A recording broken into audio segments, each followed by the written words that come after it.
안녕하세요. 화성교회 성도 여러분, 반갑습니다. 오늘은 종말론 세 번째 강의 시간입니다. 오늘 종말론 강의 제목은 이미와 아직입니다. 오늘 본문 말씀은 누가복음 17장 20절부터 24절 말씀인데요.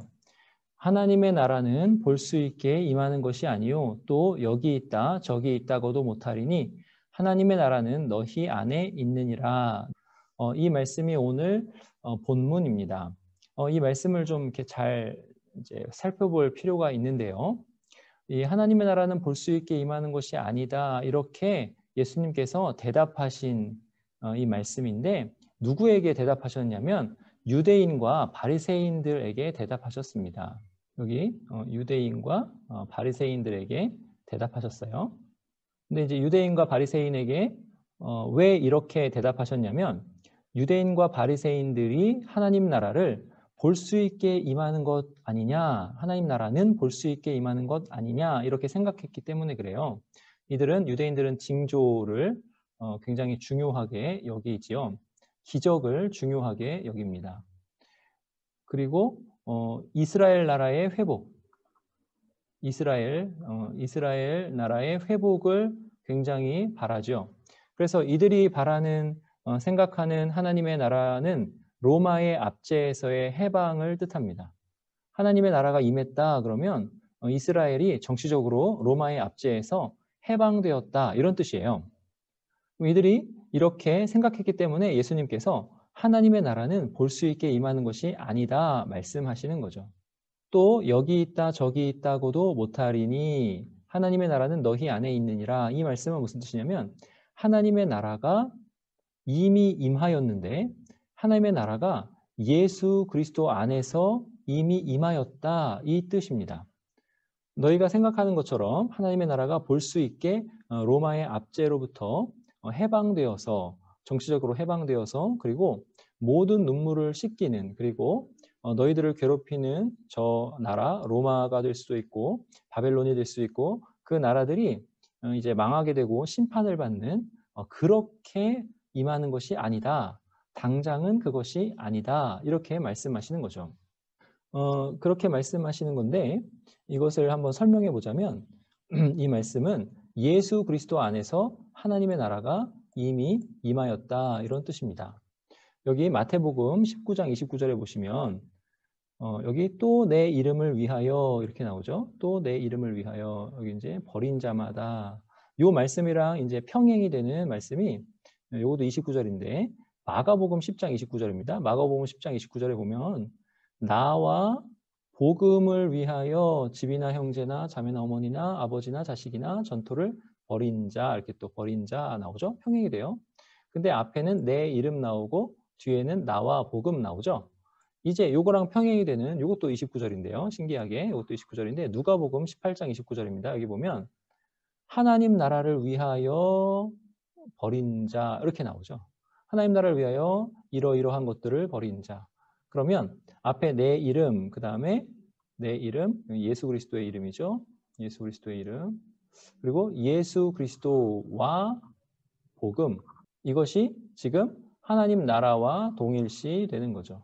그러면 하나님 나라는 무엇이냐 했을 때, 하나님 나라는 어떻게 이루어지느냐 했을 때, 오신 예수 그리스도로 이루어진다. 이렇게 말씀합니다. 그래서 이 말씀의 뜻은 너희 중에 있느니라, 너희 안에 있느니라. 이 말씀의 뜻은 지금 예수 그리스도께서 유대인들 앞에 보이게 있으니 예수 그리스도를 통해서 이미 하나님의 나라가 임하였느니라. 이런 말씀입니다. 근데 이미 임하였는데 너희가 생각하는 대로 그렇게 로마의 압제에서 해방되고 이스라엘 나라가 정치적으로 융성해지고 그런 식으로 임하는 것이 아니라 예수 그리스도를 믿는 믿음으로 임하는 것이다. 잠정적으로 임하는 것이다. 이렇게 말씀하는 거죠. 그러니까 모든 사람이 다 굴복하는 그런 방식이 아니라 믿음으로 순종하는, 하나님 나라에 순종하는 그런 방식으로, 그런데 누구 안에서? 예수 그리스도 안에서 임하는 것이다. 이렇게 말씀하는 것입니다. 이것을 사도행전에서도 말씀하는데요. 사도행전에서 하나님의 나라와 예수 그리스도를 같이 이야기합니다. 사도행전 8장 12절인데요. 빌립이 하나님 나라와 및 예수 그리스도의 이름에 관하여 전도함을 그들이 믿고, 여기 이제 믿음 나오죠. 그런데 무엇을 전도했냐면 하나님 나라와 예수 그리스도의 이름에 관하여 전도하였다. 지금 하나님 나라와 예수 그리스도가 연결이 되죠. 하나님 나라는 예수 그리스도를 통하여 이루어지는 나라라는 거죠. 자, 사도행전 28장 31절에 보면 하나님 나라를 전파하며, 자, 무엇을 전파했어요? 하나님 나라를 전파했죠. 그런데 주 예수 그리스도에 관한 모든 것을 담대하게 거침없이 가르치더라. 하나님 나라 전파와 이 주 예수 그리스도에 대한 것을 가르치는 것과 연결이 되는 거죠. 같이 말씀합니다. 그러니까 하나님 나라를 전파하는 것은 곧 주 예수 그리스도에 관한 모든 것을 가르치는 것이다. 이렇게 말씀하는 거죠. 그러니까 예수 그리스도께서 이미 임하셨다. 이 말씀의 뜻은 뭐냐면 하나님의 나라가 이미 임했다. 이 말씀과 같은 뜻입니다. 그러면 하나님의 나라의 그 뜻은 뭐냐? 하나님 나라는 무엇이냐? 이제 이것을 한번 이제 그 서론적으로 살펴볼 필요가 있습니다. 하나님의 나라를요, 마태복음에서는 이렇게 말씀해요. 여기 보시면 이게 마태복음의 표현인데요. 마태복음 표현인데 하나님의 나라를 바실레이아 톤 우라논 이렇게 표현합니다. 여기 이제 우라논은 여기 이제 피 이렇게 나오는데 복수예요. 그래서 그리고 우라노스는 하늘이란 뜻입니다. 공중, 하늘이란 뜻이에요. 그래서 이것을 직역하면 하늘들의 나라 이런 뜻이에요. 하늘들의 나라. 이것을 우리말 성경은 천국으로 번역하죠. 하늘들의 나라. 이것이 문자적으로 원문에 나오는 말입니다. 마태복음에서는 하늘들의 나라라고 하고요. 이제 그 외의 복음서에서는 이렇게 얘기해요. 이거는 이제 소유격이라서 이게 이렇게 좀 어형이 좀 다른데 여기 바실레이아 똑같죠? 이거는 나라 또는 왕국, 킹덤이고 투데우 이렇게 해서 하나님의 나라 이런 뜻입니다. 하나님의 나라. 본질적으로 의미는 같아요. 지칭하는 대상은 같습니다. 그 대상은 뭐예요? 하나님 나라라는 거죠. 근데 그 하나님 나라를 마태복음에서는 하늘들의 나라라고 썼습니다. 그 하늘들의 나라가 가르치는 것은 뭐냐면 이 공중 또 하늘에 임하시는 하나님의 현존, 하나님의 충만하심, 하나님의 임재를 조금 더 강조해서 쓰는 말이기도 해요. 하늘들의 나라는요. 그리고 하나님 나라는 말 그대로 하나님께서 왕이신 나라, 하나님께서 다스리시는 나라 이런 뜻입니다. 그러면 이제 하나님 나라는 무엇이냐 했을 때 하나님 나라는 어떤 영역이나 또는 영토 이런 개념을 우리는 항상 나라를 생각할 때 생각하는데 영역이나 영토 개념은 하나님 나라에서 부차적이에요. 하나님 나라에서 주된 개념은 뭐냐면 하나님의 통치입니다. 킹덤이라는 말이 하나님께서 왕이시다라는 말이잖아요. 이 바실레이아가 주로 가리키는 것이 바로 통치입니다. 그래서 하나님께서 다스리시니까 이 하나님께서 다스리시는 영역에는 슬픔이나 아픔이나 고통이 없게 되는 거죠. 그러니까 이게 이제 이 현 시대에서도 조금씩 일어나는데 어떠한 일이 일어나냐면 가령 아버지가 예수 그리스도 안에서 온전히 회심했어요. 그래서 하나님 나라의 사명자로 하나님 나라를 이루면서 살기 시작해요. 어디에서도? 가정에서도. 그렇게 되면 가정에 하나님의 나라가 임합니다. 그래서 가정이라는 영역에 하나님의 통치가 임하는 거죠. 그런데 주된 것은 뭐예요? 첫 번째는 하나님의 다스리심이고 이 두 번째 이제 부차적으로 그 결과적으로 영역과 영토가 바뀌는 것입니다. 우리의 있는 그 자리가 바뀌는 거예요. 그래서 이 바실레이아라는 개념은 주로 통치 개념을 말씀하는 것이다. 영역과 영토 개념은 부차적인 것이다. 라고 생각하시면 됩니다. 이거를 하나님의 통치다라고 이야기하면서 영역과 영토가 아니다라고 이야기하는 경우가 있는데요. 아닌 것은 아니고요. 이것이 부차적인 것이다. 이것이 좀 더 균형 잡힌 가르침인 것 같습니다. 그래서 하나님의 나라는 하나님께서 다스리셔서 회복이 되는 그런 것이다. 하나님께서 다스리시는 곳이다. 하나님께서 다스리시는 것이다. 이렇게 생각하면 되겠습니다. 그러면 하나님 나라를 왜 이렇게 이야기해야 하냐면요. 하나님 나라를 예수님께서 주로 가르치셨는데 그 하나님 나라를 구약 성경에서부터 계속 종말로 이렇게 바라보면서 가르치기 때문에 그렇습니다. 하나님 나라를 종말로 보면서 가르쳐요. 이제 그 얘기를 좀 해보겠습니다. 예레미야 31장에 보시면 33절, 34절에 그러나 그날 후에 이렇게 나오죠. 그러나 그날 후에 이 말씀 뭐냐면 종말을 가르치는 말씀입니다. 가리키는 말씀이에요. 그러나 그날 후에 내가 이스라엘 집과 맺을 언약은 이러하니 해서 그때의 언약이 이렇게 성취될 것이다 이렇게 말씀하죠. 이렇게 말씀하는데 그들이 다시는 각기 이웃과 형제를 가르쳐 이르기를 너는 여호와를 알라 하지 아니하리니 이는 작은 자로부터 큰 자까지 다 나를 알기 때문이라. 여기서 이제 안다라고 하는데 이것도 이제 예수 그리스도 안에서 안다라는 거예요. 근데 여기 이 말이 중요합니다. 이게 구약의 예레미야 말씀이잖아요. 구약 예레미야 말씀인데 여기 보시면 내가 그들의 악행을 사하고 다시는 그 죄를 기억하지 아니하리라 여호와의 말씀이니라 이렇게 말씀한다는 거죠. 죄 사함을 말씀하는 거죠. 종말에 죄 사함의 은혜가 내려질 것인데 그 죄 사함의 은혜가 이제 성취되었죠. 어떻게 성취되었어요? 종말에 성취되었죠. 예수 그리스도 안에서 성취되었습니다. 그래서 구약에서 하나님의 나라를 이렇게 자꾸 이렇게 뒤쪽으로 이야기하는데 그 뒤에 그 하나님의 나라가 예수 그리스도 안에서 이렇게 성취되는 거죠. 이루어지는 거죠.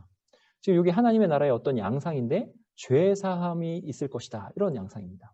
하나님의 나라가 현재적으로 지금 임하여 있다. 이것은 죄 사함이 지금 이루어지고 있다. 이것을 통해서도 아주 현격하게 드러납니다.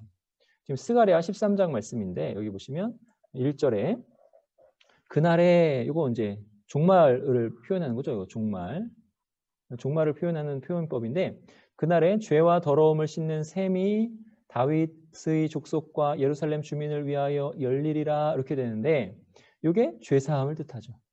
그러니까 이 종말, 이 하나님 나라의 회복에 죄 사함이 있는데 이 죄 사함이 지금 예수 그리스도의 십자가와 부활과 승천을 통해서 제위를 통해서 이루어졌다라는 거죠.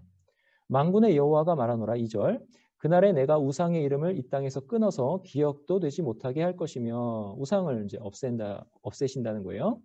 거짓 선지자와 더러운 귀신을 이 땅에서 떠나게 할 것이라. 귀신이 떠나간다. 예수님께서 오셔서 귀신을 내쫓으신 것 아시죠? 70인이 전도하러 나가서 귀신이 다 내쫓겨난 것 아시죠? 그러니까 그 일이 종말에 일어날 것인데 하나님 나라의 회복의 일인데 그것이 이미 예수 그리스도 안에서 일어났다라는 거죠.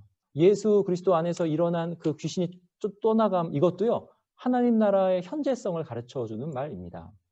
이게 하나님 나라가 계속 종말과 연결이 된다는 거죠. 이게 그 죄사함이 이제 신약에서 이렇게 성취가 됐어요. 근데 이렇게 성취됐죠. 이 사람이 어찌 이렇게 말하는가? 이건 이제 바리새인들, 종교 지도자들이 하는 속으로 하는 말이에요. 신성모독이로다. 속으로 이렇게 얘기했어요. 오직 하나님 한 분 외에는 누가 죄를 사하겠느냐? 이렇게 이야기했습니다. 그들이 속으로 이렇게 생각했죠. 근데 예수님께서 그것을 아시고 말씀하십니다. 중풍병자에게 내 죄사함을 받았느니라 하는 말과 일어나 내 상을 가지고 걸어가는 말 어느 것이 쉽겠느냐 이렇게 말씀하시는데 예수님이 이미 중풍병자에게 내 죄사함을 받았느니라 말씀하셨어요. 그러니까 예수 그리스도 안에서 죄사함이 이때부터 이루어지고 있다라는 거죠. 10절에 그러나 인자가 땅에서 죄를 사하는 권세가 있는 줄을 너희로 알게 하려 하노라. 그러니까 죄사함에 대한 구약의 예언이 예수 그리스도 안에서 이루어지는 거죠. 그래서 이것을 통해서 그 하나님 나라는 아주 종말론에서 아주 중요한 주제고 중요한데 하나님의 나라가 지금 현재적으로 이렇게 이루어지고 있다. 이것이 어떻게 나타난다? 죄사함을 통해서 나타난다라는 거죠. 그리고 그것이 예수 그리스도를 통해서 나타난다는 것입니다. 또 한 구절 보겠습니다. 여기 보시면 그 하나님의 나라에 대해서 또 이렇게 한 측면이 나오는데요.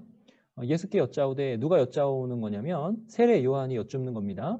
오실 그이가 당신이오니까 우리가 다른 일을 기다리오리까 이렇게 물어보는 이유는 세례 요한은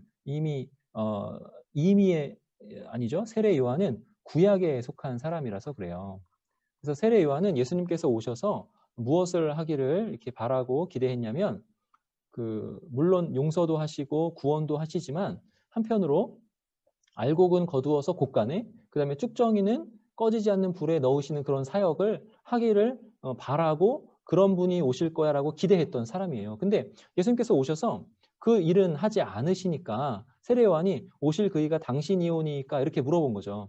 그러니까 세례 요한은 구약적 측면으로 예수님을 본 거죠. 근데 예수님은 그것의 성취가 죄사함과 여러 가지 하나님 나라가 도래한 것은 이미 일어난 측면은 이제 성취가 이렇게 되었고, 그 다음에 그 알곡은 곡간에 쭉정이는 꺼지지 않는 불에 넣는 그것은 아직 이루어지지 않는 미래에 있을 일이다. 이제 그것을 예수님이 지금 이렇게 구분해서 말씀하는 거예요.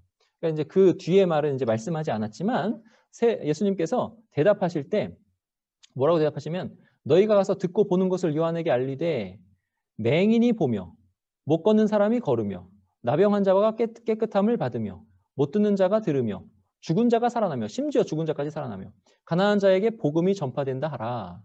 불치병이 치유되는 거죠. 예수 그리스도 앞에서 불완전한 것이 온전하지 못한 것이 온전하지 못한 것이 온전하게 되는, 심지어는 죽음까지도 예수님에게 굴복하는 역사, 그리고 또 복음 전파의 역사, 이 복음 전파의 역사도 하나님 나라의 현재성에서 아주 중요한 겁니다. 이런 역사들이 이루어지고 있다라고 가르쳐 주시는 거죠. 그러니까 구약에서 이게 이제 이사야 말씀의 예언이거든요. 이사야 말씀의 이 예언이 지금 이 하나님 나라에 대한 예언이잖아요. 이 예언이 예수 그리스도 안에서 성취되고 있다. 이것을 예수님께서 가르쳐 주시면서 요한에게 오실 그이, 네가 기대하는 그이가 바로 나다라고 말씀해 주시는 겁니다. 그래서 하나님 나라는 이미 시작되었다. 이것이 아주 중요한 거예요. 종말론에 있어서. 왜냐하면 구약에서 그 하나님 나라를 종말로 바라보기 때문에 그렇습니다. 자, 이제 하나님의 나라는 이미 시작되었습니다. 이 말의 뜻을 이제 아시겠죠? 예수 그리스도께서 오심으로써 예수 그리스도를 통해서 일어난 현격한 사역들, 죄사함, 그다음에 귀신들이 쫓겨남, 불치병을 고치심, 그리고 복음 전파, 이러한 일들이 다 구약에서 예언되었던 일, 하나님 나라의 회복과 관련된 일인데 예수 그리스도의 오심을 통해서 이미 시작되었다라는 거죠. 이것을 잘 아셔야 됩니다. 이게 이제 하나님 나라의 현재성이라고 해요. 나머지는 이제 쭉 그 교재를 한번 읽어보시고요. 자, 천국은요, 하나님 나라는 미래적이기도 합니다. 이게 하나님 나라의 미래성인데요. 이 미래성에 대한 말씀은 이제 뒤에 살펴볼 건데, 하나님 나라는 이미 임한 나라이면서 임하였는데 아직 극치에는 이르지 않은 그런 측면을 가지고 있다는 거죠. 그래서 미래적이기도 합니다.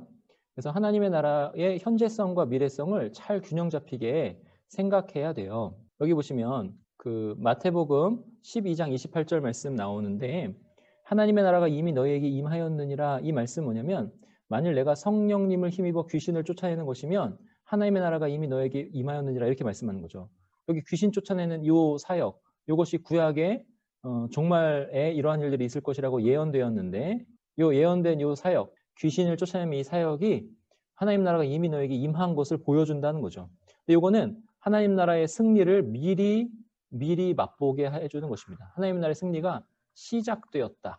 이건 이제 결정적으로 이루어졌다.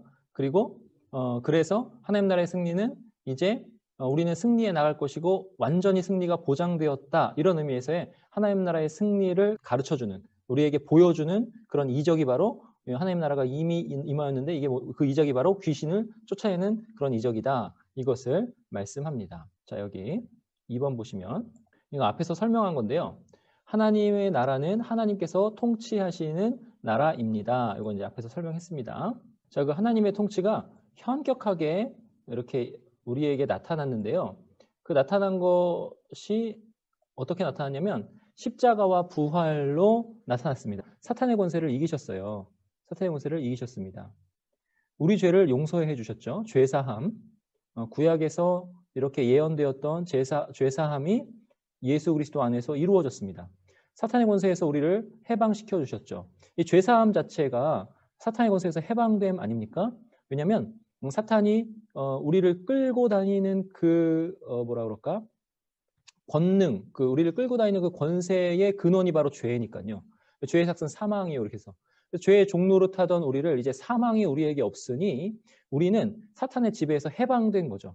그래서 하나님의 통치를 받는 하나님 백성으로 만들어 주셨습니다. 하나님의 통치 나오죠. 그래서 하나님의 나라 안에 있는 백성들로 만들어 주셨습니다. 우리는 하나님의 나라 안에 있어요. 그의 사랑의 아들의 나라로 옮겨주셨다. 하나님의 통치 안으로 하나님께서 옮겨주셨다. 그래서 우리는 지금 있는 이 자리에서 우리의 모든 영역을 하나님의 통치의 영역으로 바꿀 사명이 있다, 소명이 있다. 그렇게 말씀드릴 수 있어요. 하나님 나라가 이미 시작되었다는 말은 예수께서 승리하심으로 하나님의 통치가 이미 시작되었다라는 뜻입니다. 하나님의 통치가 이미 시작되었다. 사실 하나님의 통치는 영원 전부터 영원까지이잖아요. 근데 여기서 이제 시작이라는 뜻은 뭐냐면 하나님의 통치가 예수 그리스도 안에서 현격하게 이 시대에 나타나서 시대적으로 구분되게 이렇게 우리에게 보여졌다라는 뜻입니다.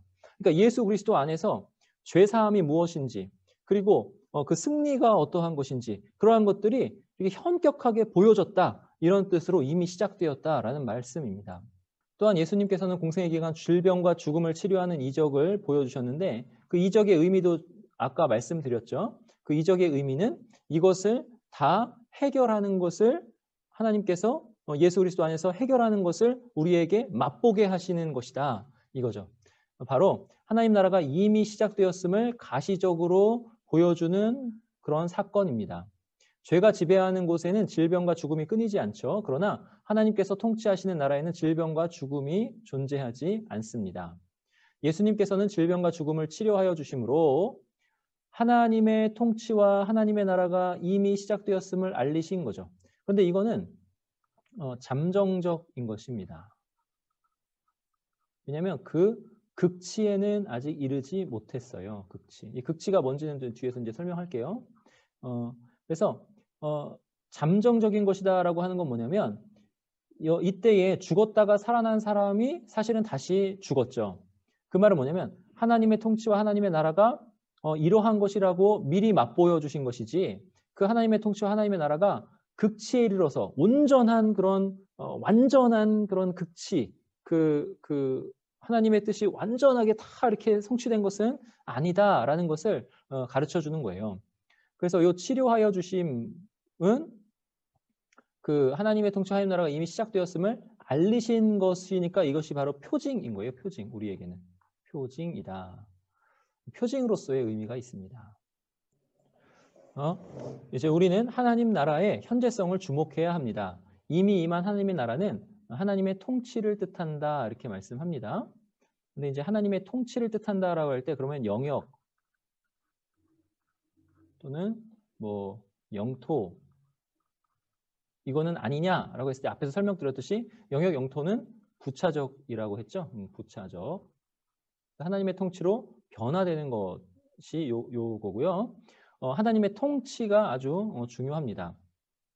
그리고 하나님의 통치를 받는 하나님의 백성을 그 백성을 하나님 나라라고 표현하기도 하죠. 그래서 하나님의 통치를 받는 백성으로서 우리가 하나님의 나라 이렇게 되는 거죠. 그러니까 이제 우리는 교회잖아요. 교회는 하나님 나라를 현격하게 이 땅에서 나타내주고 보여주는 역할을 합니다. 그러므로 우리 오늘 각자가 처한 상황에서 하나님의 선하신 다스림을 확신하고 하나님의 통치에 순종해야 합니다.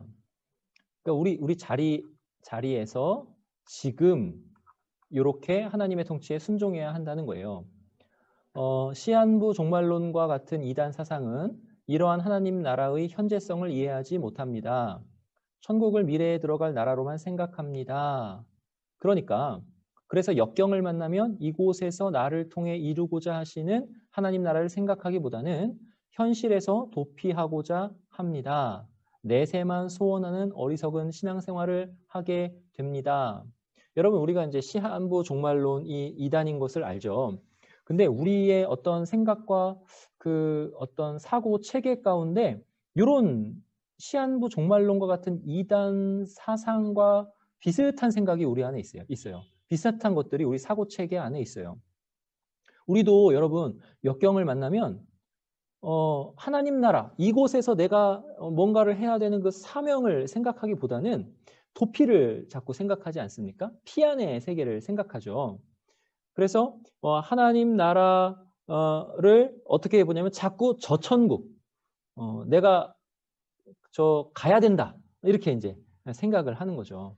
근데 이것은 사실 시한부 종말론과 같은 그 이단 사상과 비슷한 생각들입니다. 성경은 오히려 그렇게 말씀하지 않아요. 성경은 이렇게 말씀합니다. 자, 이 말씀은 누가복음 19장 말씀인데요. 이르시되 어떤 귀인이 왕위를 받아 가지고 오려고 먼 나라로 갈 때에, 여기 먼 나라죠. 먼 나라. 그러면 오래 걸린다는 말이에요. 오래 걸린다. 그 종 열을 불러 은화 열 문화를 주며 이르되 내가 올 때까지 장사하라 하니라. 장사하라 했어요. 여러분, 이 비유에서 장사가 나옵니다. 여러분, 이 장사라는 이 일은요, 세상을 잘 알아야 돼요. 아주 세상 돌아가는 거를 아주 잘 알아야 돼요. 게다가 굉장히 지혜로워야 되는 직업입니다. 그러지 않으면 망합니다. 제가 장사하시는 분들을 보면 얼마나 고민하고 생각하고 머리를 계속 사용하는지 몰라요. 그리고 세상을 파악하려고 하고 사람들의 필요를 파악하려고 하고 지금 트렌드를 파악하려고 하고 그것을 계속 머리를 씁니다. 그러니까 이제 장사는 몸으로 하기보다는 사실은 머리로 하는 거예요. 지혜를 동원해서. 장사하라고 합니다. 요것을 비유의 요 장사의 의미를 잘 생각해 보세요. 그런데 14절 보시면 그런데 그 백성이 그를 미워하여, 누구를 미워하는 거예요? 요 귀인을 미워하는 거죠. 왕위를 받아가지고 오려는 그 귀인을 미워하는 거예요. 사자를 뒤로 보내요. 이르되 우리는 이 사람이 우리의 왕됨을 원하지 아니하나이다 하였더라. 이렇게 말씀합니다. 그런데 지금 요 백성에게 이 종들이 뭐 해야 돼요? 장사해야 됩니다. 요 백성에게 종들이 장사해야 돼요. 근데 이 종들이 누군지 이 백성들이 다 알죠.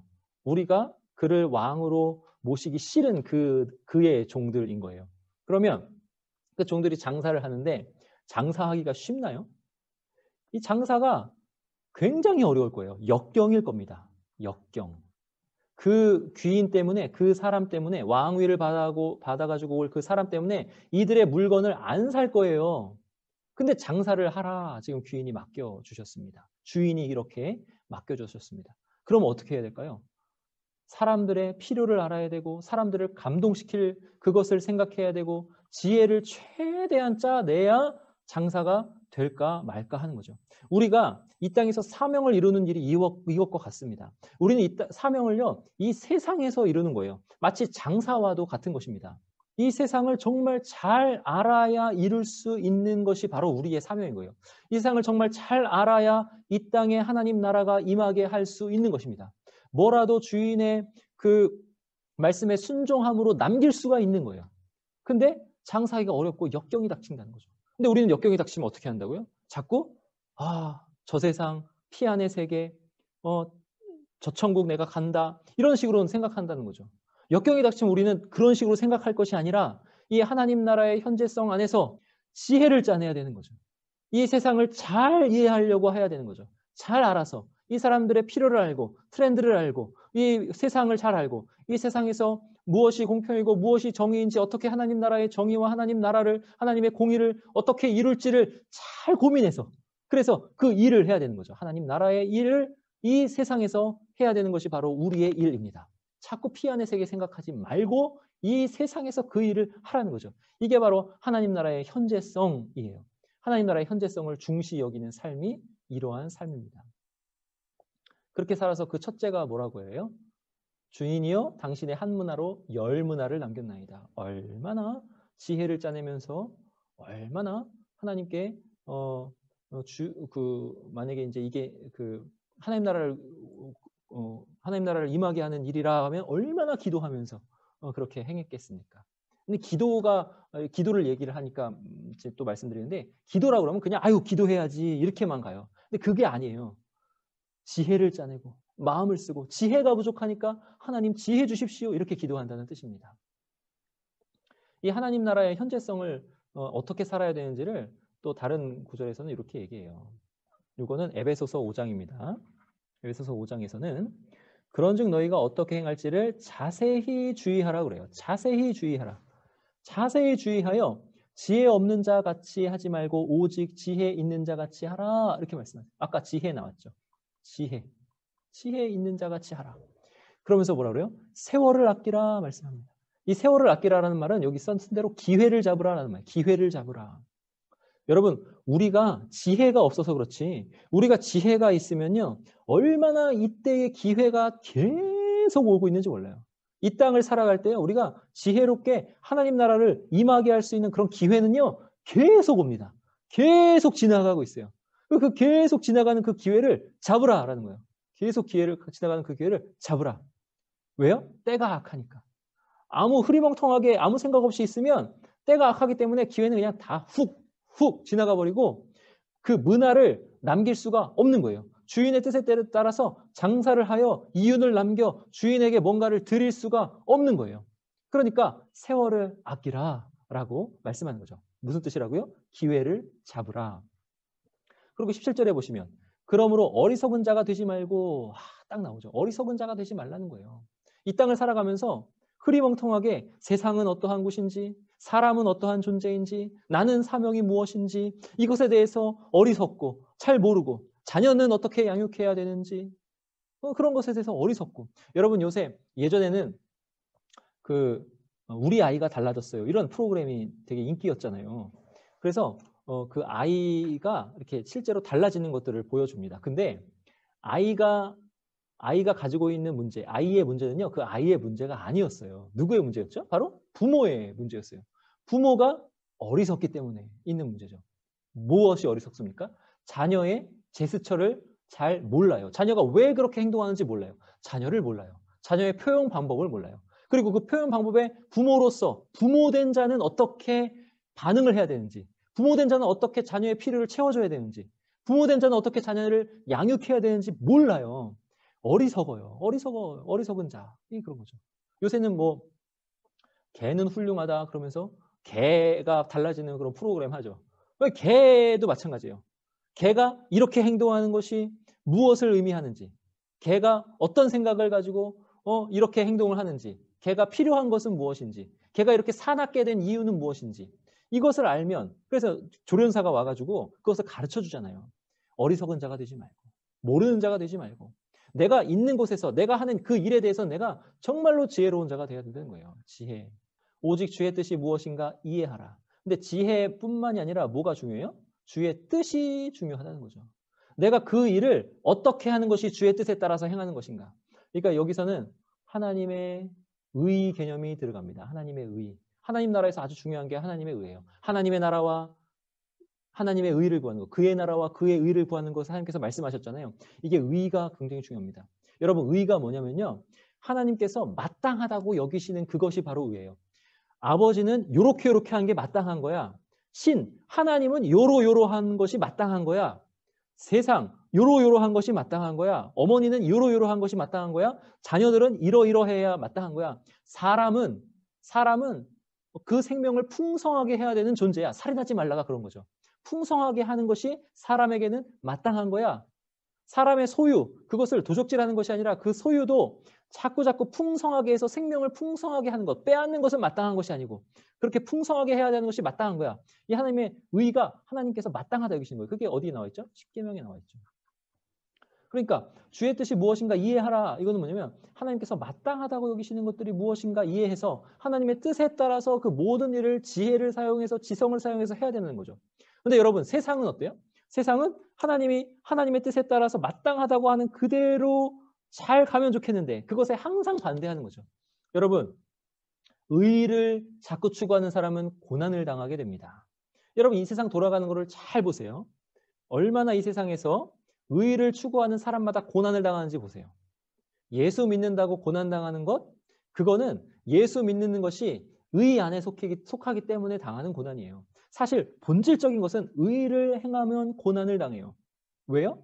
세상은 하나님의 그 마땅한 대로 그렇게 가지 않고 악으로 점철되어 있기 때문에 그렇습니다. 계속 하나님의 의에 저항해요. 그러니까 하나님의 뜻을 이렇게 이루려면 그의 나라와 그의 의를 이루려면 역경이 우리에게 있는 거죠. 그럼 그 역경이 왔을 때 여기서 그러면 저 천국을 바라봐라. 저 천국에서 아유 이제 빨리 하나님 저를 뭐 데려가 주세요. 이런 식으로 생각해라. 이게 아니라는 거죠. 인내를 거기서 이야기하고 여기서 이야기하는 거는 자세히 주의하고 지혜 없는 자 같이 말고 지혜 있는 자 같이 하고 기회를 잡고 그다음에 때를 분별하고 어리석은 자가 되지 말고 주의 뜻이 무엇인지 이해하고 지성과 지혜를 계속 말씀하는 거죠. 여기 보세요. 술 취하지 말라. 이는 방탕한 것이니 말씀하죠. 술 취한 것은 어떤 뜻이 술 취해 있는 사람은 어떻습니까? 지각이 없습니다. 지각이 없어요. 그래서 어디에 넘어져도 아픈 줄을 모르죠. 여기가 어딘지 모르죠. 내가 지금 집에 가야 되는지 직장에 가야 되는지 모르죠. 몰라요. 택시 안이 집인지 어딘지 모르죠. 화장실이 어딘지 냉장고가 화장실인지 모르죠. 이 술 취한 자의 그 특징이 이거예요. 지각이 없어요. 그러니까 이것을 하지 말라는 거죠.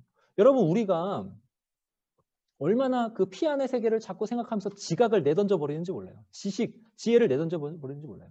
그러면 성령으로 충만함을 받으라. 이거는 무슨 뜻일까요? 이게 지혜에 관한 말씀이에요.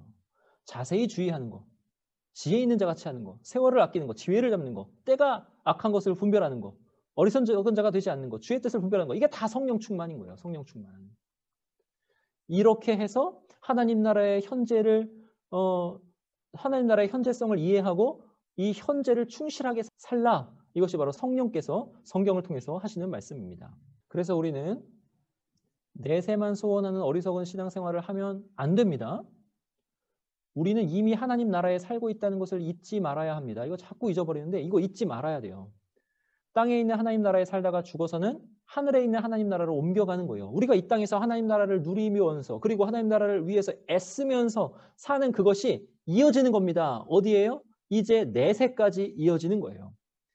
우리는 하나님 나라의 현재성을 주목하고 오늘 하나님의 백성으로 하나님 나라의 백성으로 하나님 통치에 순종하며 살아가야 합니다. 여러분 순종하려면 어떻게 해야 돼요? 순종. 자, 엄마가 아이한테 성훈아 저기 아이스크림 가게 가가지고 그 투게더라는 아이스크림 좀 사와 그랬어요. 투게더를 사오라고 그랬어요. 근데 아이가 엄마 말을 딱 듣고 아이스크림을 사오라는구나. 근데 투게더 사오라고. 아, 2개를 더 사오라는구나. 그래가지고 아이스크림을 자기 마음대로 어떤 거를 하나 샀어요. 이딴만한 이렇게 큰 떠먹는 아이스크림을 샀어요. 근데 이거를 엄마가 2개 더 사오랬지. 그래서 이 아이스크림을 3개를 샀어요. 자, 이거 엄마의 뜻에 순종한 거예요? 아닌 거예요? 여러분, 하나님의 통치에 순종하려면 어떻게 해야 돼요? 잘 들어야 되죠. 잘 듣고. 여러분, 요새 그리스도인들이 잘 듣는가 한번 생각해 보십시오. 잘 듣고, 잘 들었다는 건 뭐예요? 그 뜻을 이해한다는 거죠. 하나님의 뜻을 이해. 우리가 이 하나님 나라를 얼마나 오해하고 있는지를 생각해 보면 우리가 하나님의 뜻을 얼마나 이해를 잘 못하는가를 생각해 봐야 돼요. 그래야 하나님의 뜻을 잘 이해해야 진실로 순종할 수 있는 겁니다. 진짜 나를 왜 여기에 두셨는지 사명을 거기서 알 수 있는 거예요. 이게 순종할 수 있는 방법입니다. 그리고 우리의 목적지인 천국은 바로 완전한 하나님의 통치가 있는 곳입니다. 이제 완전 이게 미래적인 거예요. 그곳에서 우리는 완전한 순종으로 하나님을 섬기게 될 것입니다. 이 완전한 순종은 뭐냐면 이제 성령님으로 충만한 몸, 영적인 몸의 순종이에요. 이 말은 뭐냐면 지금 몸은 너희가 마음에는 원이로네 육신이 약하도다 이런 상태의 몸이에요. 뭐냐면 하나님께 순종하고 싶어요. 영적인 선을 위해서 하나님께서 선하다고 여기시는 것을 위해서 의를 위해서 살고 싶어요. 근데 사실 의가 뭔지도 잘 모르는 이 약한 지능이라고 하면 그렇고 약한 어떤 인식이나 지혜나 어떤 지성체계, 그러니까 지성체계도 약해요. 지성도 약해요. 그리고 감정도 무뎌졌어요. 하나님이 싫어하는 거를 아주 싫어해야 되는데 그렇게 싫어하지 않아요. 하나님이 좋아하시는 거는 아주 기뻐해야 되는데 그러지도 않아요. 의지도 무뎌졌어요. 내가 하나님께 순종하고 싶은데 이게 의지가 안 돼요. 순종하는 자리에 잘 못 나가요. 그래서 가령 여러분 직장에서 이렇게 갔다가 들어오면 사실은 직장에서도 하나님 나라를 위해서 열심히 섬기다가 집에 들어오면 또 집에서도 열심히 섬겨야 되는 거잖아요. 근데 이 머리와 그 지성과 감정과 의지가 약하고 또 부패해가지고요. 집에 들어오면 아빠들 대부분 어때요? 누워만 있는 거죠. 왜요? 너무 피곤했으니까.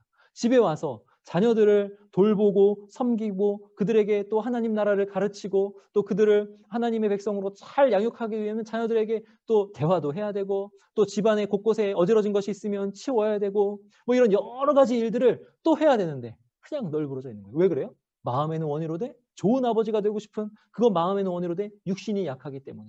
근데 미래에 하나님 나라의 그 극치에 이르르면 그런 것이 없다는 거죠. 왜요? 영적인 몸이기 때문에. 성령께서 온전히 충만하셔서 다스리는 몸이기 때문에 그리고 나의 뜻과 성령 하나님의 뜻이 온전히 합하여지고 성령 하나님께서 싫어하시는 것은 나도 싫고 성령 하나님께서 좋아하시는 것은 나도 좋은 또 성령께서 뭔가를 이루고자 하시는 것은 나도 이루고자 해서 바로바로 그것을 순종하여서 이루는 그런 영적인 몸을 우리가 부활 때에 받게 되는 거죠. 그래서 완전한 순종으로 하나님을 섬기게 될 것입니다. 이것이 미래예요. 근데 이게 연결이 되어 있어요. 언제랑? 현재랑.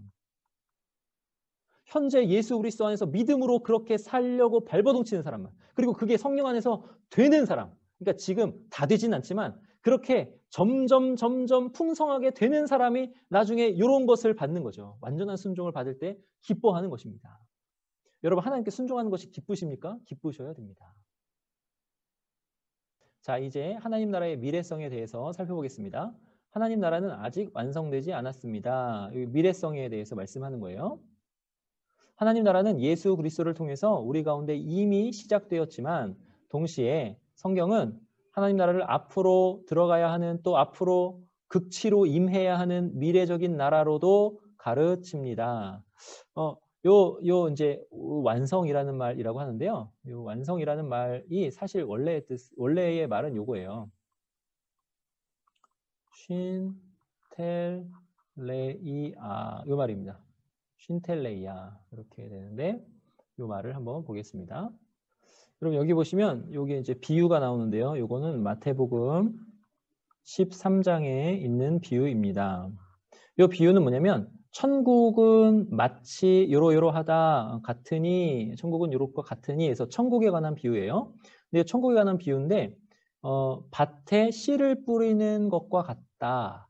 그런데 가라지도 덧뿌렸다. 이 비유입니다. 그래서 이 비유는 여러분 다 아시니까 이 비유의 해석을 보시면 하나님 나라 천국 근데 여기 보시면 주인이 이르되 가만두라 가라지를 뽑다가 곡식까지 뽑을까 염려하너라. 자 여기서 이제 우리가 알 수 있는 건 뭐냐면 이 세상에서 하나님 나라가 이미 임했지만 이 세상에는 선이 자라요. 선이 자라요. 선이 자란다. 그러니까 이게 뭐냐면 알곡이 자란다는 거죠. 풍성하게 추수할 만큼 선이 자랍니다. 근데 동일하게 선이 자라는 만큼 악도 자랍니다. 가라지도 자라요. 그런데 요 선이 자라는 만큼 악이 자라는 요렇게 되는 이 땅의 현실인데 주님이 우리 하나님께서 가라지를 뽑지 말라고 하는 거죠. 왜 그럴까요? 이 곡식과 요 가라지가 뿌리부터 얽혀 있어서 그래요. 밑에 이제 땅 밑에 보면 이렇게 뿌리부터 이렇게 얽혀 있어요. 이렇게 이게 곡식이라고 하고 이게 이렇게 가라지라고 하면 요 뿌리가 이렇게 얽혀 있어요. 그래서 가라지 뽑는다고 요 알곡까지 뽑히는 거예요. 그러니까 뽑지 말라고 하시는 거죠. 이 세상이 이 선과 악이 이렇게 굉장하게 얽혀 있습니다. 선한 일 같은데 악이랑 같이 연결되어 있고 악한 일 같은데 또 돌아보면 선한 일이랑 이렇게 다 이렇게 얽혀 있어요. 근데 이것이 언제? 추수 때까지 함께 자라게 돌아가는 거죠. 추수 때. 중요합니다. 추수 때. 추수 때에 내가 추수꾼들에게 말하기를 가라지는 먼저 거두어 불사르게 단으로 묶고 곡식은 모아 내 곡간에 넣으라 하리라. 이렇게 말씀합니다. 이게 하나님 나라의 미래성을 이제 말씀하는 건데요. 이게 예수님께서 이것을 이렇게 풀어주십니다. 여기 보세요. 천국 비유예요. 천국. 좋은 씨를 뿌리는 이는 인자요. 예수 그리스도. 밭은 세상이요. 이 세상은 우리의 사역 대상입니다. 사역 대상. 밭은 세상이요. 좋은 씨는 천국의 아들들이요. 가라지는 악한 자의 아들들이요. 이렇게 돼요. 아시죠? 그리고 가라지를 뿌린 원수는 마귀요. 추수 때, 여기 중요합니다. 추수 때는 세상 끝이요. 이렇게 됩니다. 그러니까 하나님 나라의 미래성은 요 미래성이에요. 세상 끝을 향한 미래성.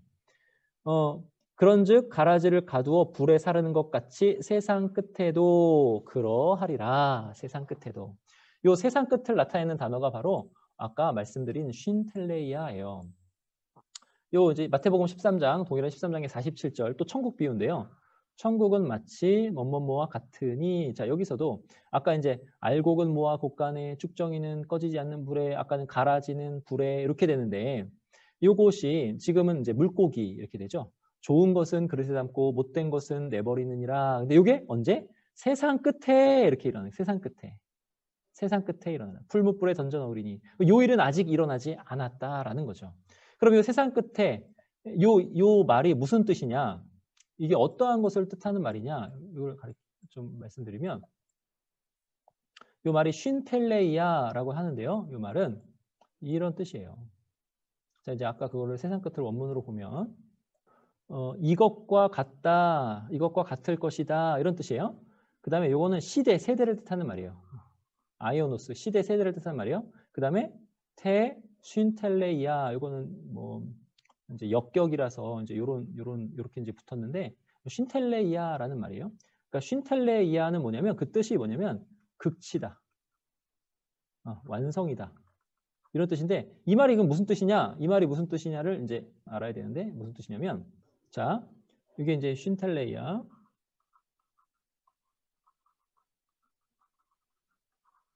자, 요거가 이제 요게 엑센트는 여기 있고, 요거를 이렇게 이제 영어로 음을 나타낸 건데요. 쉰텔레이아, 요 말은 무슨 뜻이냐? 쉰은 요건데 with라는 뜻이에요. 함께. close together with, 함께 모인다라는 뜻이고, 텔레오는 목적을 성취한다는 거예요. 목적을 성취한다. 그래서 이제 설명을 하자면, the parts come together, 부분들이 모여서 into a whole, 하나를, 전체를 이루는 것, 이게 바로 쉰텔레이아라는 거죠. 그러니까 모든 만물이, 모든 것들이, 모든 부분들이 다 모여서, 모든 목적을 다 성취함으로 모여서 전체의 엄청난 그 목적을 성취하는 것, 이걸 바로 쉰텔레이아라고 합니다. 이걸 가리켜서 극치라, 또 하나님 나라의 완성이라라는 거예요.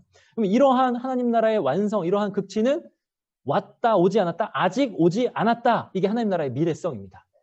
그러니까 하나님 나라의 미래성이 어떠한 뜻인지 아시겠죠? 우리가 지금 있는 이 모든 삶과 이 모든 사물, 전 우주, 이 모든, 사실은 이게 다 부분으로 이루어진 것 같지만, 이 모든 부분들이 사실은 전체를 이루고 있는데, 이 부분들이 가지고 있는 그 목적들이 다 이루어지고, 근데 이것이 각자 이루는 것이 아니라 다 이루어지는데 하나로 이루어져서 하나의 목적을 성취한다.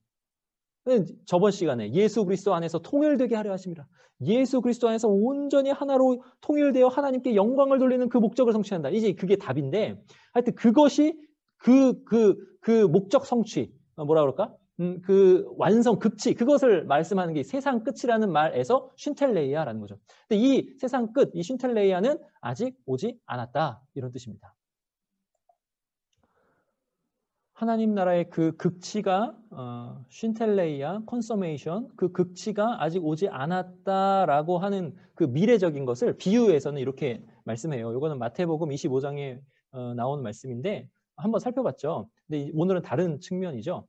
오늘 다른 측면인데, 그 다섯은 슬기 있는지라, 그래서 이들이 슬기 있는 이유는 뭐냐면 신랑이 언제 올 줄 몰라라는 지식을 가지고 있기 때문에, 신랑이 언제 올 줄 모른다. 그래서 이 지식을 기반으로 이들의 지혜를 짜냈는데 기름을 같이 담았다라는 거죠.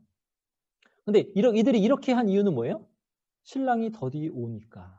이렇게 됩니다. 그러니까 하나님 나라는 예상보다 더디 올 수 있다라는 거죠. 벌써 예수님께서 그 구속사역을 다 이루신 후 벌써 2020년이 지나가고 있잖아요.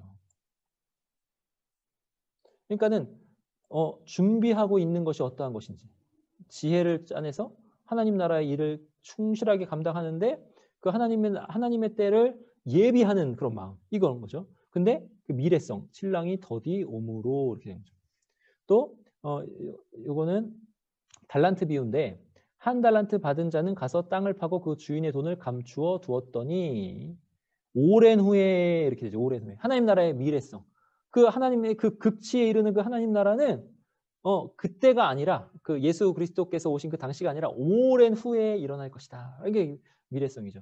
그리고 달란트 비유에서도 마찬가지로 이 달란트를 가지고 남겨야 되는 거죠. 열심히 장사해야 되는 거예요. 아까도 말씀드렸죠. 장사하려면 내가 무엇을 팔아야 되는지 내가 파는 그 품목을 알아야 되고 그 품목이 어떤 사람에게 잘 먹힐 것인지 그 품목을 살 대상을 알아야 되고 그 대상의 필요를 알아야 되고 또 세상의 트렌드가 어떻게 돌아가는지를 알아야 되고 그러니까 이것도 지혜로 하나님의 사명을 감당한 것을 지혜로 열심히 연구하고 살피고 짜내야 되는 거죠. 그렇게 하라는 거죠. 근데 하나님 나라의 미래성 오랜 후에 이렇게 나옵니다. 여기 2번 보시면 하나님 나라는 예수 그리스도를 통해 완성될 것입니다. 이렇게 나오죠. 예수 그리스도를 통해서 완성될 것입니다. 근데 여기서 좀 오해가 될 소지가 있어서 한번 좀 설명드려 보려고 해요. 여기 완성된다라고 했을 때 그러면 예수 그리스도를 통해서 완성될 것이라고 하니까 완성 안 됐나? 이렇게 생각하는 거죠. 근데 사실은 이미 완성되었습니다. 예수님께서 다시 한번 십자가에 달려 죽으실 일이 없어요. 다 완성된 거예요. 예수님께서 십자가에 달려 죽으실 때 다 이루었다 하셨죠. 헬라어로 테텔레스타이 하셨습니다. 다 목적을 성취하셨어요. 완성이 됐어요. 그런데 완성된 것 중에 아직 남아있는 것이 있다는 거죠. 그것이 완성될 거라는 거예요. 그 남아있는 것, 재림, 그리고 성도의 몸의 부활, 그 다음에 그 하나님 나라가 임하여서 하나님 나라 안에서 영원토록 왕노릇함, 뭐 그런 것, 하나님 나라의 극치, 이것은 아직 오지 않았다라는 의미에서 완성될 것이다 이렇게 쓴 것입니다. 지금 사탄과 그 세력들을 멸하셨다 이런 얘기가 나오는데요. 이것은요. 이제 또 설명드릴게요.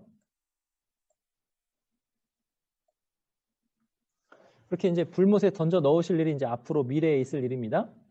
근데 지금 두 나라의 전투가 나오잖아요. 지금은 전투 중입니다. 그래서 지금 교회를 전투 중인 교회라 이렇게 말씀합니다. 근데 이 전투는 이미 승리했고요. 그래서 죄와 사망 세력을 멸하시고 우리를 건지셨잖아요. 이미 승리했습니다. 근데 그 극치에 이르러서 완벽하게 다 잔당들을 다 몰아내는 승리는 아직 안 온 거죠. 그러니까 이미 승리했으나 잔당들을 다 몰아내는 그런 승리는 아직 안 온 겁니다. 그래서 아직 치열한 전투를 치러야 합니다. 근데 사실 승리한 전투이에요. 그래서 그냥 설렁설렁 싸우라는 의미가 아니라 자긍심을 가지고 더 열심히 싸워도 된다는 거죠. 승리했으니까. 근데 이 두 나라의 전투에서 중요한 게 뭐냐면 이 복음 전파입니다. 복음 전파.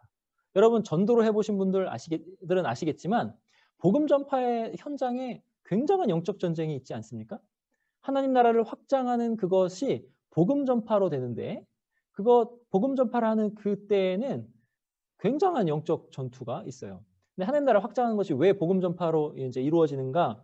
이것은 간단하게만 말씀드리면 지금 하나님 나라가 극치에 이르러서 예수님이 다시 오셔서 모든 사람이 예수님을 보고서는 와, 큰일 났다. 나는 이제 하나님을 대적하고 살았기 때문에 이제 심판을 받겠다. 이렇게 믿지 않는 자들도 이렇게 느낄 만한 그렇게 이제 하나님 나라가 오지 않았기 때문에 하나님 나라는 잠정적이기 때문에 하나님 나라를 전파하고 하나님 나라가 확장되는 방법은 인격적인 다가감으로 다가가는 거예요. 뭐냐면 복음을 전하고 사람의 귀에 들리게 해서 그 사람이 마음의 그 인격이 존중되면서 그 복음에 반응하도록 하는 방식으로. 물론 그때에 성령께서 강권하셔서 복음에 반응하도록 하시지만 그것이 그냥 그 어쩔 수 없이 하는 그런 것이 아니라 인격적인 어떤 그런 방법과 수단으로 이렇게 되는 겁니다.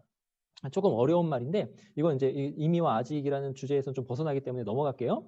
복음 전파를 통해 하나님 나라를 확장해 가야 합니다. 이 복음 전파가 얼마나 중요하냐면 성경 처음부터 이렇게 나와요. 복음 전파가. 여기 보시면 누가복음 10장 가시면 여기 누가복음 10장에 보시면 70인이 기뻐하며 돌아와 이르되 주여 주의 이름이면 귀신들도 우리에게 항복하더이다 이렇게 말하죠. 70인 나옵니다. 70인. 이들이 복음 전파를 한 거예요. 그러니까 이 복음이 전파되면서 귀신들도 항복하는 일이 발생하는 겁니다. 예수께서 이르시되 사탄이 하늘로부터 번개같이 떨어지는 것을 내가 보았노라. 그래서 사탄의 미혹이 제어되는 거예요. 그래서 사탄은 복음 전파할 때 그것을 방해할 수 없습니다. 우리가 복음 전파를 안 하는 거예요. 그게 제일 큰 문제지. 사탄은 복음 전파를 방해할 수 없어요. 대놓고 미혹해서 어떠한 사람도 그 사탄의 옷에서 꽉 붙잡고 안 놔줄 수 없어요. 복음을 전파하면 그 안에서 돌아온 일은 반드시 발생합니다. 하나님께서 미혹하지 못하도록 사탄을 지금 제어하고 계세요. 이건 나중에 천년왕국 할 때 또 말씀드릴게요. 그런데 이 복음 전파한 사람의 수가 몇 명이라고요? 70명. 70명. 그리고 이들이 이렇게 했는데 주님께서 말씀하시기를 귀신들이 너희에게 항복하는 것으로 기뻐하지 말고 너희 이름이 하늘에 기록된 것으로 기뻐하라 말씀하죠. 이 말씀은 뭐냐면 어떤 그 겉으로 드러나는 이적 이런 것에 너무 흥분하지 말고 이런 것은 하나님 나라를 증시하는 표징은 되나 이것이 핵심이 아니에요. 하나님 나라의 핵심은 뭐냐면 믿음이라는 겁니다. 그래서 너희 이름이 하늘에 기록된 것 그것을 믿는 믿음 그것으로 기뻐하라는 거죠. 자, 근데 보세요. 이 70명이 하나님을 전파했습니다. 하나님 나라를 전파했어요. 복음을 전파했어요. 근데 여기 보시면 창세기 10장 가보시면 10장 32절에 이들은 그 백성들의 족보에 따르면 노아 자손의 족속들이요. 홍수 후에 이들에게서 그 땅 백성들이 나뉘었더라 이렇게 되죠. 근데 이들의 수를 노아의 족속들 셈, 함, 야벳의 아들들이 나오는데 이 아들들의 수를 다 세보면 70명입니다. 70명. 70족속이에요. 그러니까 이 70인을 왜 세우셨냐면 온 세상 모든 족속에게 복음 전파를 하는 것에 대해서 주님께서 상징적으로 그렇게 가르쳐 주시는 겁니다. 온 세상 모든 민족에게. 그래서 하나님 나라가 이미 임한 그 표징, 하나님 나라가 이미 임한 것이 현격하게 드러나는 것이 뭐냐면 모든 족속에게 복음이 전파되는 그거예요. 여러분 이제 야곱의 아들들이 70명이잖아요. 그 70명이 함의하는 수가 바로 창세기 10장에 나오는 70족속 그것을 함의합니다. 그러니까 구약 시대로부터 계속 이어져 내려왔던 그 사명은 뭐냐면 모든 족속으로 믿고 회개하여 주님께 돌아오는 그것이 우리 믿는 자들에게는 사명처럼 되어 있는 거예요. 사명이에요, 사명. 그래서 이제 마태복음에 이 천국 복음이 모든 민족에게 증언되기 위하여 온 세상에 전파되려니 그제야 끝이 오리라 이렇게 말씀합니다. 여기 모든 민족 나오죠. 70족속. 그래서 요 복음 전파 사역, 이 복음 전파 사역이 이 천국의 현재성과 미래성의 균형을 잡힌 사람으로서 성실하게 감당해야 되는 그 사역이 바로 사역입니다.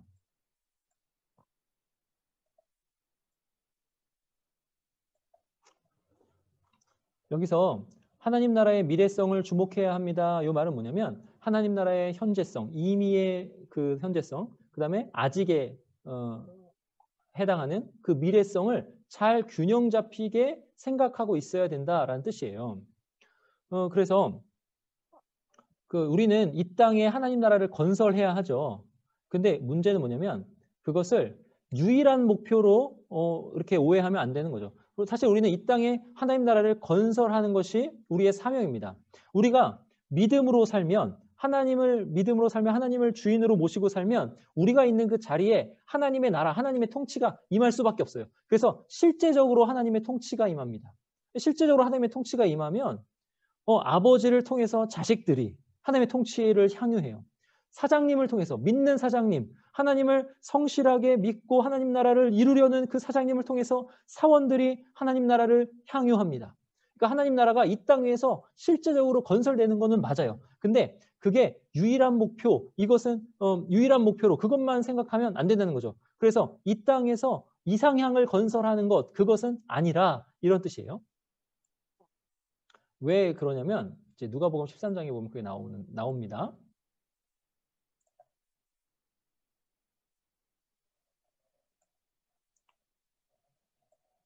여기 이제 누가복음 13장에 누룩 비유가 나오는데요. 또 이르시되 내가 하나님 나라를 무엇으로 비교할까? 하나님 나라를 비유로 설명하는 겁니다. 무엇으로 비교하냐면 마치 여자가 가루 서말 속에 갖다 넣어 전부 부풀게 한 누룩과 같으니라 하셨더라. 여러분 이게 가루 서말이면 되게 많은 가루예요. 이게 밀가루인가 뭐 쌀가루인가는 잘 모르겠지만 그 가루에 누룩을 넣으면 어떻게 돼요?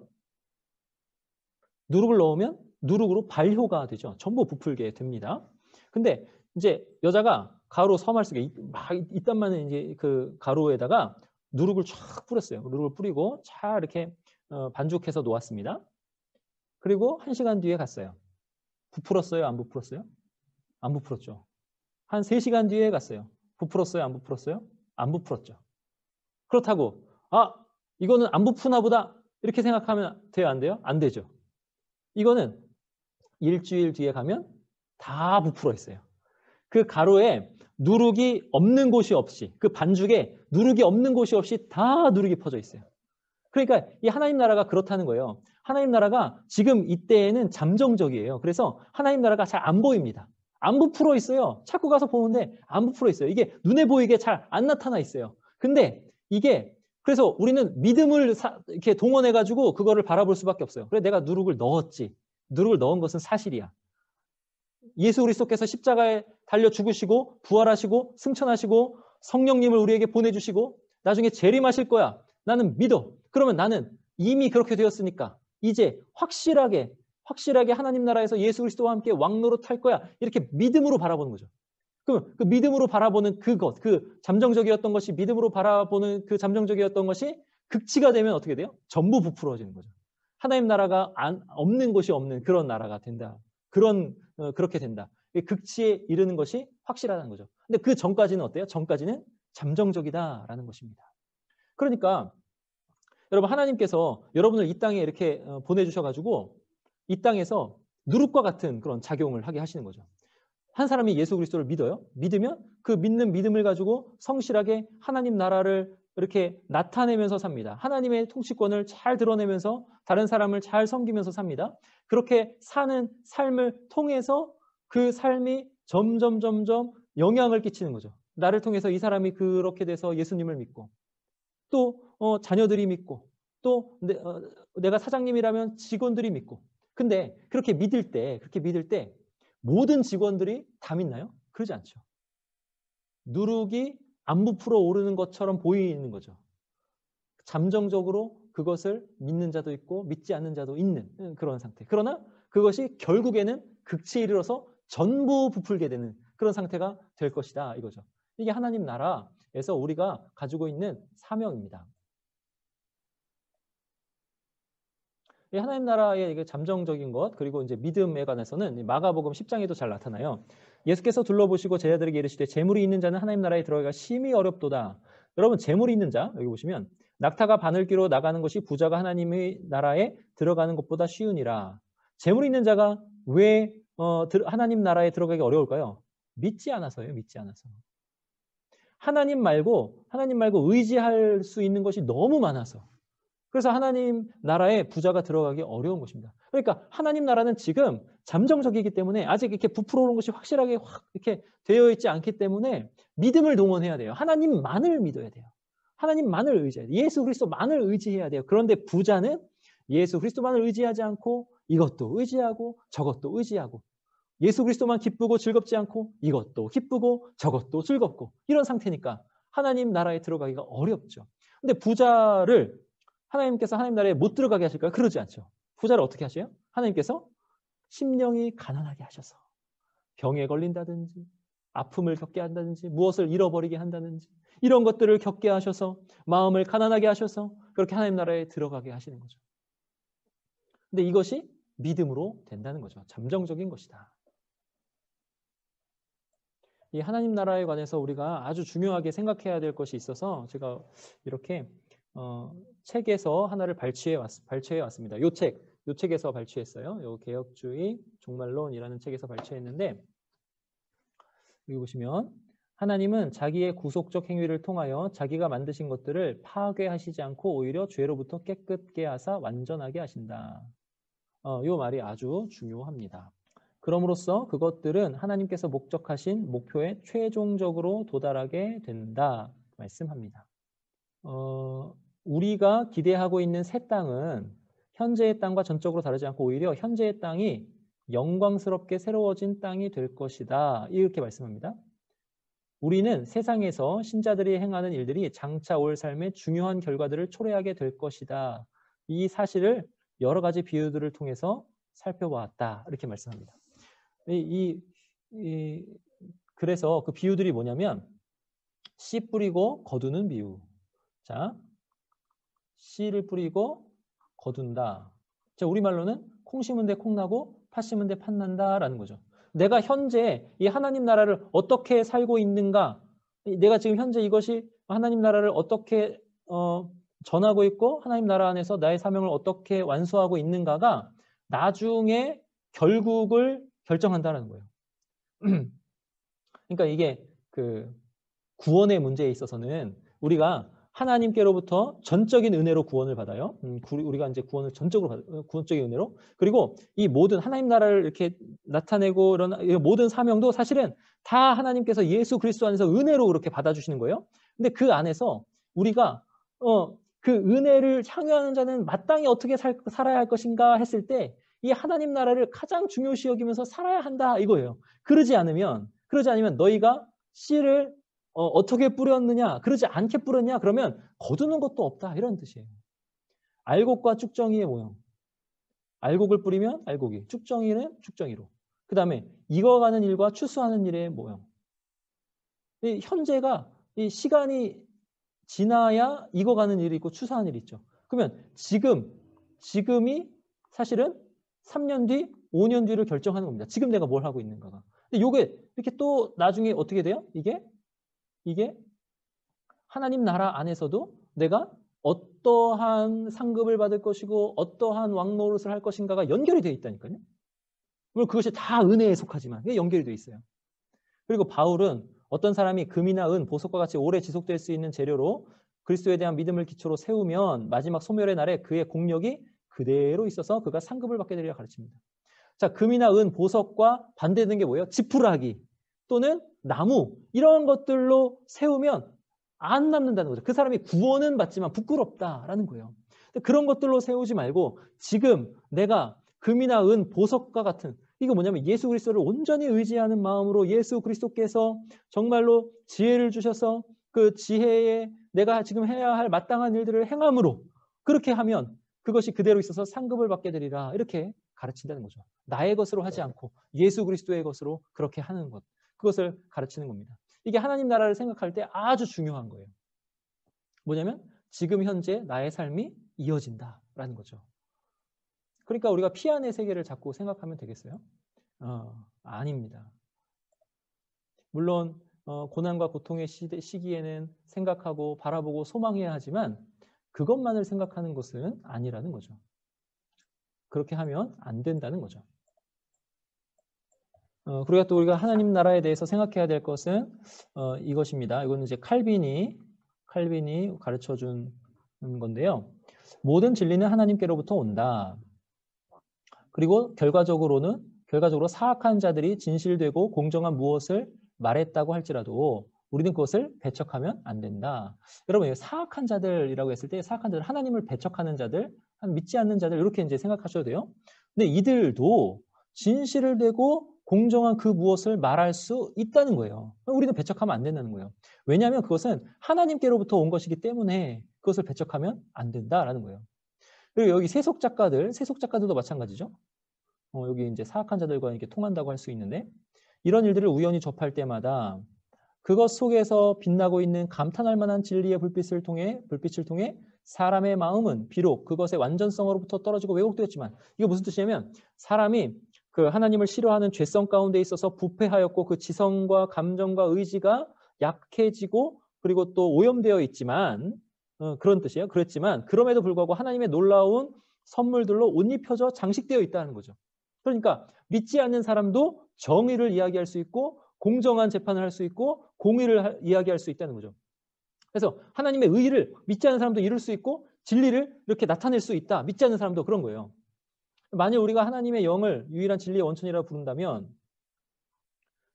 우리가 하나님의 영을 훼손시키기를 원치 않는 이상 우리는 그것이 나타나는 어느 곳에서나 진리 그 자체를 거절해서도 안 되고 무시하거나 경멸해서도 안 된다. 여러분 우리가 얼마나 교회와 세상을 이렇게 떨어져서 이분법적으로 생각합니까? 여러분 교회는 다 선한 것으로 막 이야기해요. 그리고 세상은 다 악한 것으로 얘기해요. 세상의 치리자들은 다 악한 것으로 막 이야기합니다. 그런데 그렇지 않다는 거예요.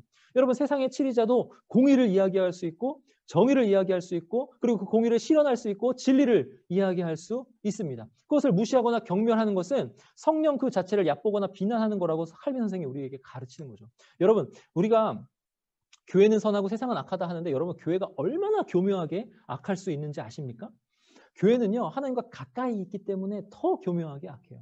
여러분, 설교자가 얼마나 교묘하게 악해질 수 있냐면 제가 설교할 때 가끔 이렇게 느끼는 건데, 하나님께 영광 받으시고 예수 그리스도를 이렇게 잘 드러내서 예수 그리스도를 높여야 되는 그 자리, 그래서 성도들이 예수 그리스도를 높임으로 인해서 이렇게 은혜 받는 그 자리, 참 감동하는 그 자리에 은근히 껴들어갑니다. 그래서 나를 높여라, 이런 마음이 거기에 이렇게 조금이라도 이렇게 스며 나오는 거예요. 이게 아주 얼마나 악한지 몰라요. 기도할 때도 하나님께 기도해야 되는데 하나님께 기도하는 것보다 사람들을 더 의식해서 미사여구를 넣는 경우가 굉장히 많단 말이죠. 저도. 그러한 것들이 교회 안에 악이 얼마나 교묘하게 있는지 몰라요. 하나님의 정의를 이야기하면서 집단 이기주의, 이런 것들을 교회 안에서 굉장히 막 이렇게 전하고, 사실 여러분 가짜 뉴스를 교회 안에서 얼마나 많이 전합니까? 그러한 것들이 교회에서 이렇게 악하게 들어와 있는 거예요. 그런데 세상에서 여러분, 믿지 않는 사람인데 법 없이도 살 사람 많이 보시지 않으셨습니까? 믿지 않는 사람인데 정말로 의를 위해서 희생하는 사람 많이 보시지 않으셨어요? 그러한 것들 우리는 하나님 나라 전체 안에서 생각하시고 바라보셔야 되는데, 그렇게 지혜를 가지셔야 된다는 거예요.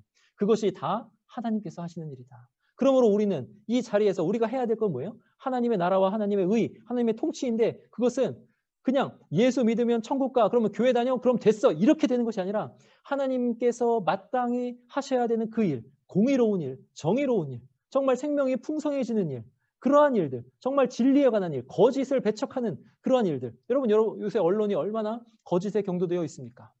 그리고 여러분, 얼마나 요새 사람들이 굉장히 이렇게 진리가 없이 살아갑니까? 이러한 것들을, 진리, 그런 것들을 이렇게 계속적으로 드러내는 것들, 그러한 것들을 우리가 해야 되는 거죠. 그 안에 복음 전파가 같이 가는 것입니다. 이것이 바로 하나님 나라와 하나님의 의를 이루는 거예요. 여러분, 하나님 나라와 하나님의 의는요, 교회 일만이 아니에요. 아까 장사 말씀드렸죠? 장사. 세상은 우리의 사역의 장입니다. 거기서 하나님의 의를 나타내는 것. 하나님의 의를 나타내면서 어떻게 당신은 그렇게 의를 행하면서 핍박을 당할 수 있습니까? 그래서 우리 안에 있는 소망을 이야기하면서 나는 예수 믿습니다 라고 복음을 전파하고, 예수 그리스도 안에서 나의 죄가 다 사하여져서 나는 영원한 복락을 누릴 사람입니다. 그러니 나는 죽어도 괜찮습니다 라고 이렇게 고백하면서 그렇게 복음을 전하는 것. 그게 바로 의를 위하여 핍박을 당하면서 천국을 우리 것으로 사는, 우리 것으로 누리면서 향유하면서 사는 삶이 그러한 삶인 것입니다. 이게 하나님 나라의 미래성과 현재성을 이렇게 잘 아는 사람, 균형 잡힌 그 시각을 가진 사람이 그렇게 삽니다. 이 말씀만 드리고 마치겠습니다. 그러면 이 하나님 나라가 이렇게 하나님 나라가 임하시는데, 하나님 나라가 그 극치에 이르시는데 왜 이렇게 오래 걸리냐? 벌써 2020년이나 지났는데 왜 이렇게 오래 걸리냐? 이거는 베드로후서 3장에 나와 있습니다. 사랑하는 자들아, 주께는 하루가 천년 같고 천년이 하루 같다는 이 한 가지를 잊지 말라. 주님께서는 이 하루도 천년같이 느끼시고 이 천년도 하루같이 짧게 느끼시는 거예요. 왜 그러시냐? 주의 약속은 어떤 이들이 더디다고 생각하는 것 같이 더딘 것이 아니라 오직 주께서는 너희를 대하여 오래 참으사 아무도 멸망하지 아니하고 다 회개하기에 이르기를 원하시느니라. 이래서 오래 걸리는 것입니다. 여러분, 예수 그리스도를 온전히 믿으십니까? 회개하셨습니까? 하나님 나라를 이렇게 사시고 계십니까? 만약에 그러지 못하셨다면 이제부터라도 회개하시고 하나님 나라를 받아들이시고 하나님 나라를 위해서 사명을 이루시면서 사시기 바랍니다. 하나님이 기회 주시는 거예요. 기회. 오늘도 기회인 거예요. 내일도 기회인 거예요. 우리에게 닥쳐진 그 하루하루가 기회인 것입니다. 기회를 잡으라. 때가 악하니라. 자세히 주의하라. 그래서 하나님 나라를 위해서 살라. 이것이 하나님의 뜻입니다. 오래 참으사 아무도 멸망하지 않고 다 회개하기를 이루시다. 우리가 그렇게 하나님 나라를 살 때, 하나님의 의를 이룰 때, 이렇게 착한 일을 감당할 때 세상이 우리를 보고 하나님께 돌아오고 복음 전파가 되고, 그러한 일을 통해서 하나님께서는 다 회개하기에 이르기를 바라시기 때문에 주의 재림이 더딘 것 같다는 거죠. 그래서 그것을 아시고 이미와 아직, 하나님 나라의 그 현재성과 미래성에 대해서 균형 잡힌 시각을 잘 가지심으로 하나님 나라의 사명을, 하나님의 나라와 하나님의 의를 잘 이 땅에 이루는 저와 여러분 되시기 바랍니다. 우리 기도하겠습니다. 하나님 아버지 감사합니다. 주님께서 은혜 주셔서 하나님 나라의 현재성과 미래성에 대해서 균형 잡힌 시각을 이 시간 가르쳐 주시니 감사합니다.